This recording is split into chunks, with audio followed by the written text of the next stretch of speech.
guys, reenactment day here with another video. In this video I'm going to be putting on the gear that would have been worn on D-Day as a 1st Infantry soldier. Now, as you may know, I represent the 26th Yankee Division, so just ignore the patches and let's pretend they are 1st Division Big Red 1 patches. So, to start off, I have an OD t-shirt, which could also be a white t-shirt, but I prefer the OD t-shirts. I have the M37 wool uniform, shirt, pants. This would, be the standard dress uniform and combat uniform for every soldier in the European theater. I have boot socks on my feet, which are just pretty much socks but with a little bit of padding, because the boots do not have any padding in them. And the standard web trouser belt, which not too fancy to it, it's just a belt. So let's start off, with footwear. We have the rough out boots that the U.S. Army would be issued. These are leather, rough out leather, that are dubbed really well, so they are waterproof, well, mostly water resistant. As you see, we were the only army to use rubber soles on our boots. So these boots were kind of a step up to more modern shoes. But I will come back when I have these boots put on. Okay, now these leather boots are put on and fit good. No padding in them, so very fun while walking around in these for miles. Next, we are going to be putting on the annoying but good-looking M38 Gators. M1928 Gators, M38 Gators, whatever you want. They also could be called leggings, and what these would do is they would increase the height of your boot, pretty much, and hold your pants in so they wouldn't be so baggy. These were also a little bit water resistant. They could survive water for a little bit, so like if you walk through a deep puddle real quick, then these should keep the water out. But these are also made so the bagginess of your trousers pretty much goes away and the bottom don't get torn up, caught on anything, because when you are in combat, you do not want your pants getting caught on things, because that is not fun and could lead to you getting shot because you can't move as fast. So these take a long while to put on, so I'll come back again when I have these put on. Okay, now I have the Gators on and they are looking stylish as ever. The double buckle boots could be issued, but it was more common to see the soldiers being wearing Gators with rough out boots. So that is what I'm doing. Also, I do not have a pair of double buckle boots, just because I prefer the Gators more. They're a pain in the butt to get on, but once they're on, they work good, look good, and they stay on.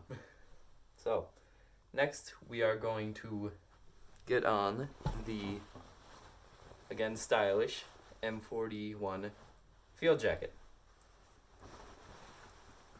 Pretty much every soldier would be wearing this. 2 reasons. Number 1, they have to carry everything onto the beach because they don't know how long they're going to be there or until they get supplies. And number 2, Europe is a bit cooler than pretty much the Pacific and the US. It's a little bit cooler, but they made it so it was actually bearable to wear these jackets. Still be extremely hot in combat, but that was the difference of a jacket. One reason why this is a lot fancier than other jackets is the zipper. Most jackets were not made with that. Pretty much nothing was made with a zipper. Even my pants just have buttons as a fly, not a zipper. So that is the M41 Field Jacket. So next, what they would be issued is the Rubberized U.S. Army gas mask bag. This thing is a reproduction from at the front, great quality. The rubber, great quality, and canvas, again, great quality. I have not used this in combat yet though, but I plan to next time the reenactment comes in. I do not know why this is snapped on wrong, but I will fix that. So the straps can get a little bit annoying, but once this is on, keeping it on is the very annoying part. See, it just goes over the arm like that, and the outside goes over the arm quite like that. What I find the best way to keep these things up is to unbutton your shoulder boards and button it back on with underneath the shoulder boards. Now, I also completely forgot to mention what I'm wearing on my arm. So once I get this on, I will explain this to you.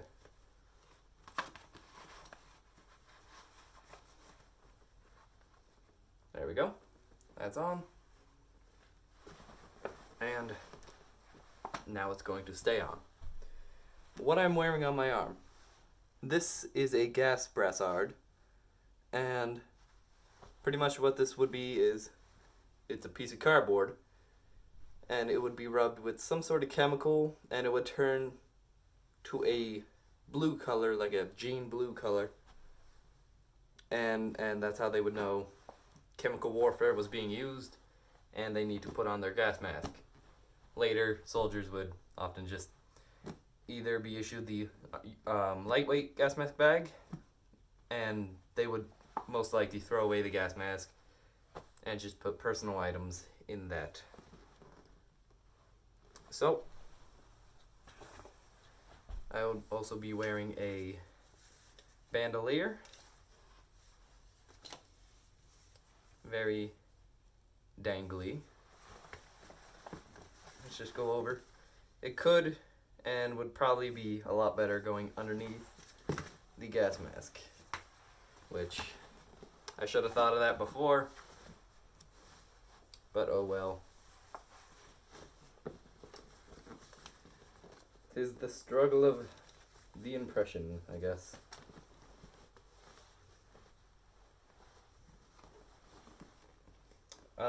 So turns out I messed up bad with this, so I will come back once I have everything fixed. Okay, there we go. That problem is now solved. Bandolier is on underneath the gas mask bag. It would be a bit difficult to get to your ammo, but on the battlefield you could probably easily unhook these two hooks and drop the whole gas mask bag in general. Next, I am going to be putting on the M1928 Haversack with belt and M1 bayonet, also with the M43 shovel and shovel carrier right in there. The T-handle shovel could also be seen on D-Day, but this shovel was most preferred because it folded, and if the lifted out would go, that would be great.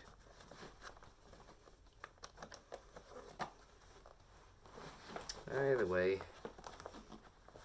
lifted out's being a pain in the butt, so we will just ignore that happened.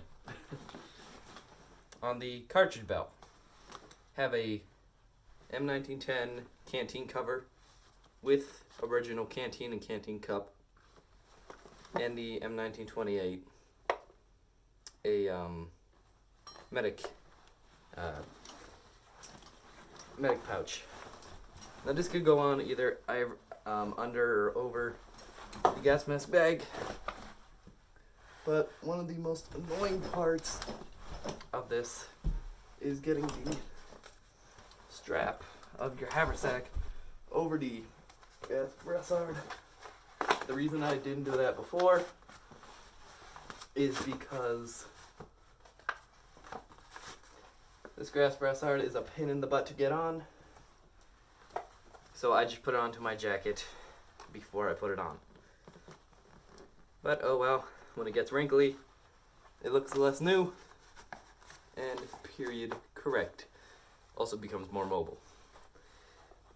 So, as you see, belt fastens about where the belly button is. Haversack is up on the back. Everything is being held on quite nice and quite secure. Next is the always fashionable again and useful M1 helmet. A lot better than the British helmet because it protects from the side as well, while the British helmet only protected from the top from shrapnel. This isn't it. This is a original M1 helmet. Front seams right there, and a fixed bail M1 helmet. So it fits on, all adjusted to my head, and with the M1 rifle, the dummy one that I have right now. Now, what would be storming a beach, your rifle is going to get very wet and could stop it from working. So what you want to do, and what they were issued, is at the front sells these plastic bags that were issued to soldiers on D-Day. They were seen. And it is literally just a plastic bag for your rifle. This plastic bag is tinted OD green, has an opening on one end.